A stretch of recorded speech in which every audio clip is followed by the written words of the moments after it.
يسمى بصفقة القرن مكانها المناسب والحقيقي هو مزبلة التاريخ. والسلام عليكم. السلام علیکم سامعین، 4 شوال المکرم اور 14 اپریل ہے۔ خبر کا عنوان ہے ایران حملے کی مزید تفصیل۔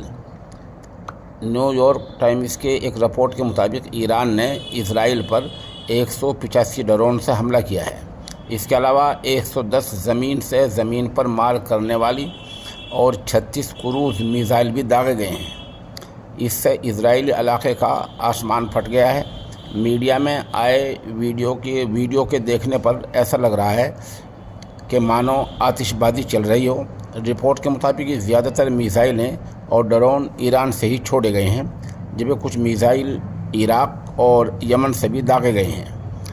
ایرانی حملے کی اطلاع ملتے ہی مغربی دیشوں میں اسرائیل کی حفاظت سیکورٹی کے لیے سامنے آئے ہیں۔ امریکی صدر جو بائیڈن نے بتایا کہ ایران کی طرف سے داغی گئی تقریباً سبھی میزائلیں اور ڈرون کو ناکام کر دیا گیا ہے۔ یہ لوگ اصل میں جھوٹ بول رہے ہیں کہ جو کروز میزائل ہیں ان کا نشانہ اچوک ہوتا ہے، چوکتا نہیں ہے، اور وہ اپنے نشانے سے پہلے ان کو ختم کرنا تقریباً ناممکن ہوتا ہے۔ البتہ نقصان کتنا ہوا ہے اس کی تفصیلات ابھی سامنے نہیں آئی ہیں۔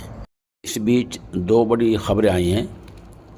کویت نے اسرائیل سے تعلقات منقطع کر لیے ہیں۔ ابھی یہ اعلان کیا ہے کہ کویت نے تعلقات، کہا کہ یہ ماضی کا قصہ ہو چکا ہے، اب کوئی تعلق ہمارا اسرائیل سے نہیں رہا ہے۔